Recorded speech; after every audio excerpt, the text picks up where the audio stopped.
Ukhozi FM ukuze lilunge kufanele liyeke uku-advertiser ogambu Isiqiniseko. Yabona ama-point akhe imvamisa amaningi asuke right. Uyona ngokuthi kube nomuntu omlimazayo kuma-point akho. Umuntu wakini futhi. Not ukuthi umuntu wezizwe nje. Umuntu wakini omlimazayo. Ngeke ngisilo sikubalele ngathi sinamagqubu nawe. Wakwakhuluma ngenye into wafaka ubaba umfiliseni yabo. Savungama sathi hayi baba umfiliseni. Waxolisa. Wakhuluma ngenye into wafaka alimgube. Savungama. Sathi hayi abantwini abadala. Siqiniseko. Siqiniseko uyayiphinda futhi lento. Ugambu novukahlali abantu futhi bakini even ngebala even isiZulu bakhuluma isiZulu sakini sosikhuluma mina obusuku ungabi navalo asikwazi kulwela iside elilodwa kubulala elinye iside thina shuthi wena sifana wena wenza lento yokuthi ucinga igundane endlini uqesa uqola ukushisa indlu yonke ngenxa yokufuna igundane. Akuhambi kanjalo elifini bafu. Asikho isidingo sokumention ogambu novukahlale nonongxamela etc. Angikhulumisa ukuthi mina ngidayisa imbiza angazi ngiadvertise ukhosini nami. Kodwa futhi angikhulumela ukhozi vele ukhozi sekukuningi la lusifela khona ezabalandeli abalaleli mina nje angilaleli veleke. Ngakudicide kudala nje ukuthi ngicela ukuphuma kule radio ngoba ngathi ayise. Kodwa ngizama ukuthi nje khona le ndawana le othola ukuthi wena usuyayona entweni yakhe enhle ewumbono futhi omuhle obungamsiza omunye umuntu. Yabona manje usuzakhela izitha ezimbili manje ubaba ugambu umamvukahlali abasakuthathwe na serious. Ngiyayibona leyo nto. Sebebona ngathi wena ukuze ufeze into zakho kufanele konakala amagama abo. Umarketing manager wasokhosini akakwazi ukuzwa nge-social media ukuthi akamarkete kanjani umsebenzi wakhe ngoba inhloso enkulu yokuba umarketing manager ukuthi kungena imali ezoholela abanakhunja abasebenzi abagcwele khona. Lezi zinto ezilwela nakhunja yes ungathi uyachatha izoku-entertainer ingoma ifaka mahala nje ukhosini mfethu. Uma mvukahlala ufika no 80,000 azothi ngicela u30 minutes.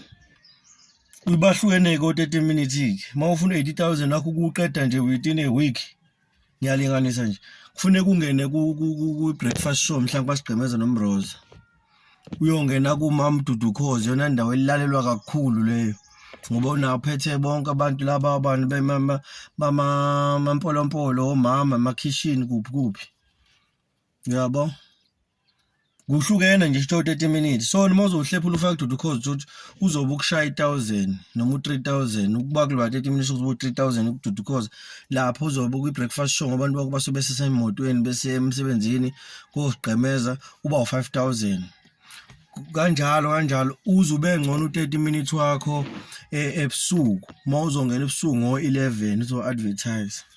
So usho ukuthi wena ubaba ugambu noma mvukahlale bamosha imali amabe yocela uku-advertise ukhosini. Manje bengavumeleki belethe imali khona ngenhloso yokuthola ama-clients. Yabo. Ngiyacela siqinisele onyaka uzoqala mfethu iba kwi-business so that uzo-understand izinto eziningi. Yiba nje kwi-business push i-business lakho kule nyaka ozoqala nje basizothi January next enyangeni elandela uDecember so bese January akube useziregistile izikhampani ubone lento okhuluma ngayo ukuthi i-wrong ikiphi.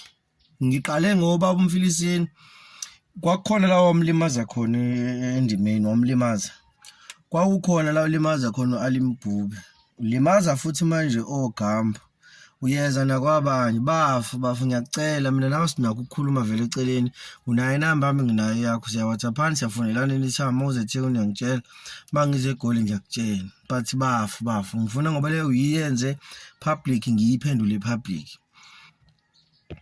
i-wrong bafixolise bafu dicela phansi amanye amabhizinisi abanye abantu. Ukhozi FM livumele wonke umuntu futhi lunayo indawana la luthi khona ukhozi FM ke liyaziqhelalanisa ke nombono evela kule advert. Kunento ekuthiwa yi-code of conduct abasebenza ngaphansi kwayo. Iyayivumela imali yakho ne-advert yakho but bese kuthiwa kodwa konke okuvela kule advert noma kulonto ukhozi FM liyaziqhelalanisa nayo. I-strategy sakwa marketing esisayindwe phansi kwe-code of conduct ukuthi niphinde nik-include lokho okwama T's and C's kube in bracket after i-ad enizobe niyidlalile. Kufana noma uzoya kokhuluma khona uzoyocela noma isikhashana esincane usikhokhele isikhathi sakho bek-interview leso sikhathi sakho kuzothi mase qedile umsakazi yonke imbono nezinkulumo ebezivela kumlaleli lomfetho bela estation ukhozi FM makhona ungagculiseki ngeni wena liyaziqhelalanisa nalokho i-code of conduct.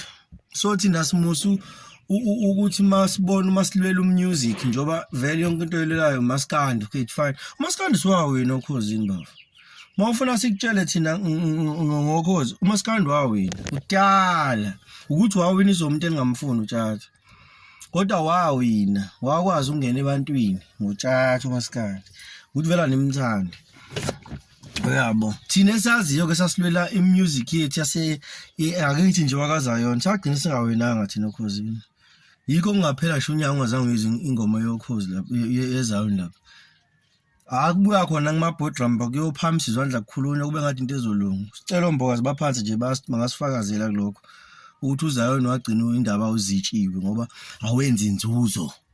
Inhloso ye-radio ifana nayo social media ukwenza inzuzo njengoba sithenga ama-data soyathengela ama-China ase-China nje ukuthi sifuna ukuthi sikhulume izinkulumo zethu wona again imali ngathi data nje uzolifaka gain imali somewhere. Ngiyafisa ube kwibhizinisi ke mngana nawe ukuze uyothi mawusukhuluma ivideo idelete uqala uyilala bese uyayidelete uthi ayile engathi khona la izongulusa khona ngoba siqiniseka ayiseke ibhizinisi oyithinta wena ihambe mawuzohamba leli giya bokwazi ukuthi wena unenzondo nje nenzondo. So uma njoba vele manje sikuyi future nana siko 30 something manje so sikulento ye future ikusasa lethe la khulunywa ngaso sithi ikusasa lakho likuphatheleni thina selisiphethe ke manje sezandleni zethu so bheka into engakonela ikusasa lakho ba social media into esikhashana into nayo ezohamba lephela istyle yabo sasingayitsheli thina imix city i2 go i-toilet izophelwa istyle ngendlela kokubhizi ngakhona kulezo ndawo iphi manje awunanga ngisho ifoni nangazi nokuthi kudana kwakuthiwani mawungena website yakho yabo phila bafo ukhumbula ushiya space sokuthi omunye umuntu uzomdinga kusasa yabo nje baba ugambe mfethu ikhona into yokulahla ngempela mngani wami ngoba abantu abasurroundile basikhohlisa most yabo. Ngizwile nje ubhuti JMQ engene ekulungisa nako okunye ngabona ukuthi ngathi anizwa kahle lento uyabo but mina ngiyakucela mbafu awungathi umbono wakho umuhle uwone ukuthi kube namagama abantu alimalayo.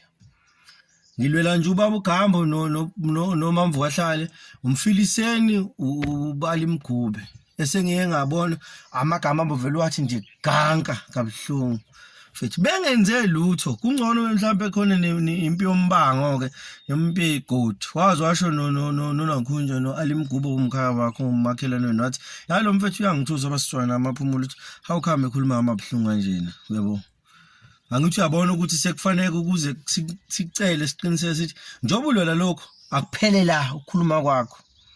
Umarketing manager wasekhozini nestrategy sakhe usazoyidinga futhi lento ama-SMS qiniseka uma ukuthi uneshow ukuthi ka music awuhlalela ukuzojaja kuphela ufuna isinkwa yabo usazoyidinga mfethu lento yo150 nawo ngiyakutshela mhlawumbe futhi unobutho rand50 bantu bayothini bothi hawu siyayifuna futhi lento yo150 wena awusathi abantu abavote ama-accountini abaculi babo kube buhlungu uthothi event usuyiphamisile ipost iphumile idinga o150